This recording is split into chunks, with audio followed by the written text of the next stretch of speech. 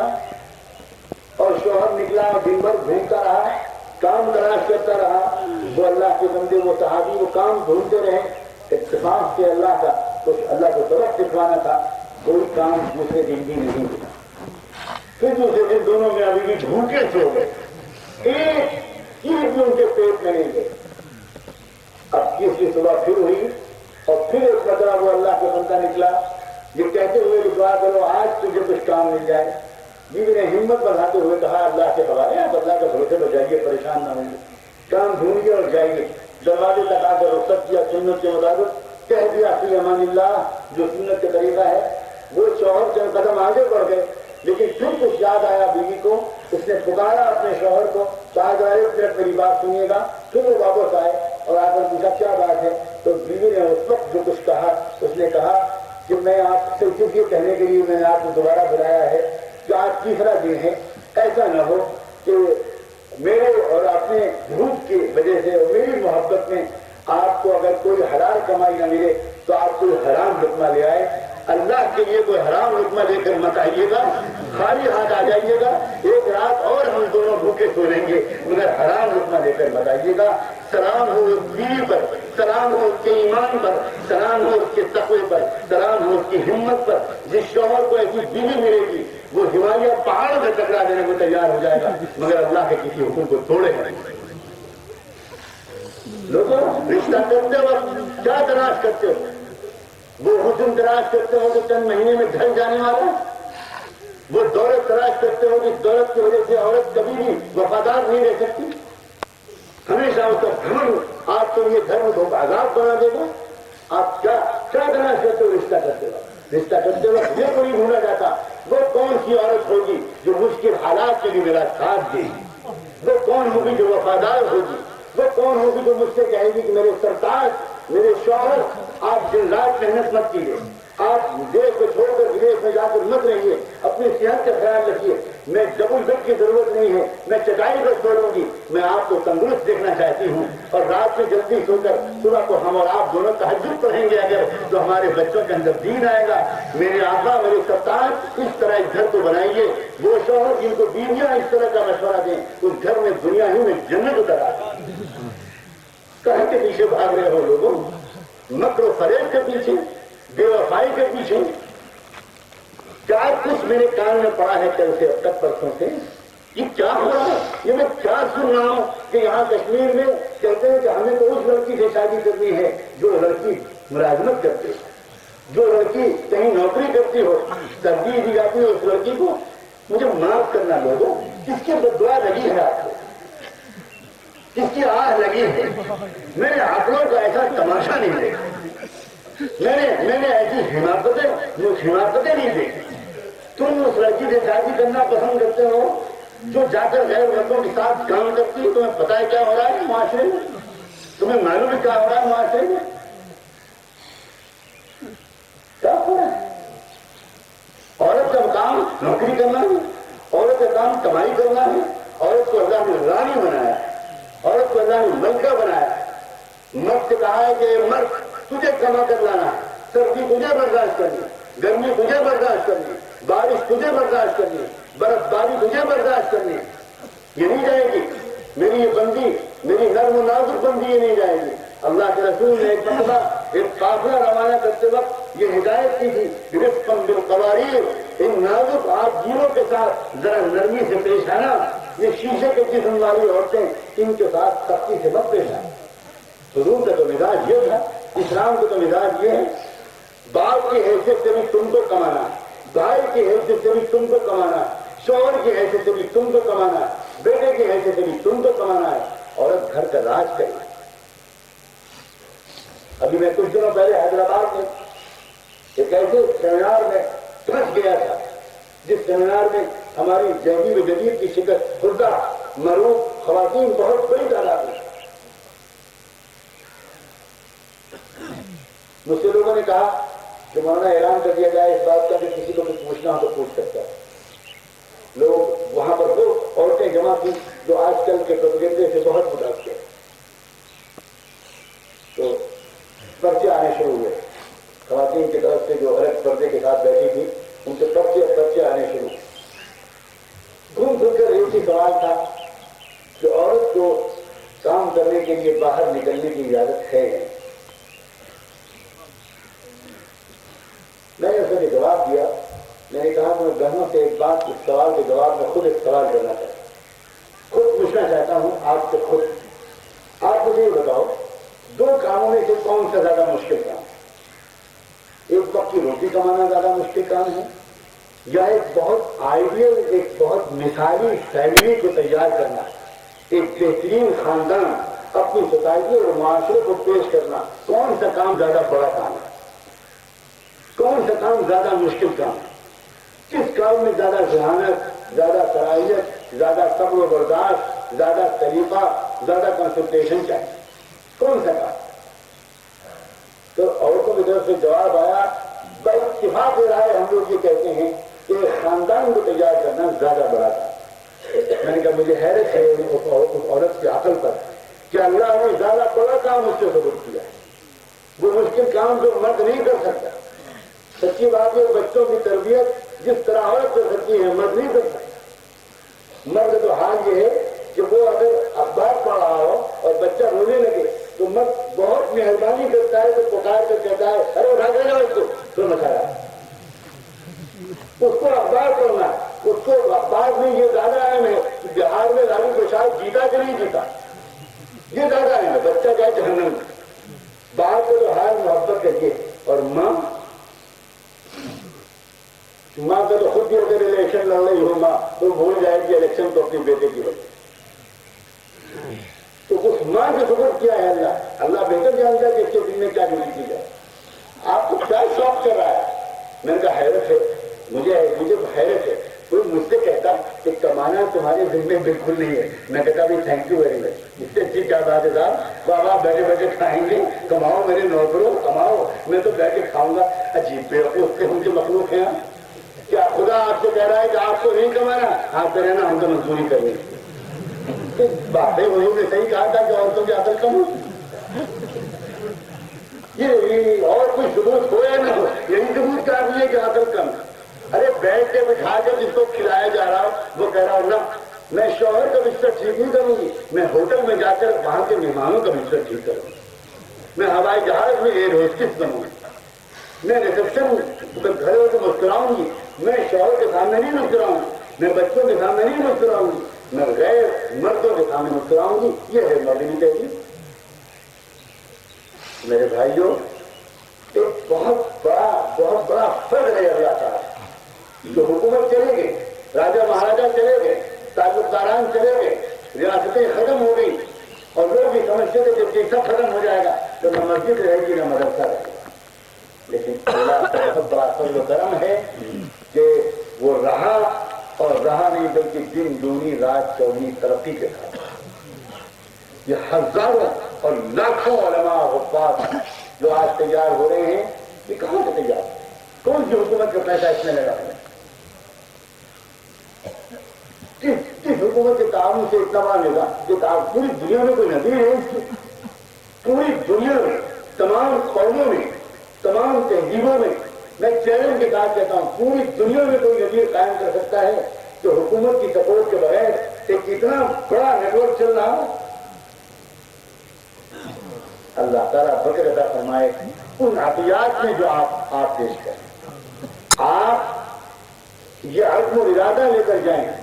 مدرسوں کے ذمہ داران کو رمضان کے مبارک مہینے میں آپ کے پاس آنا پڑے، یہ بہت شرم کی بات ہے. ریاض رحمۃ اللہ علیہ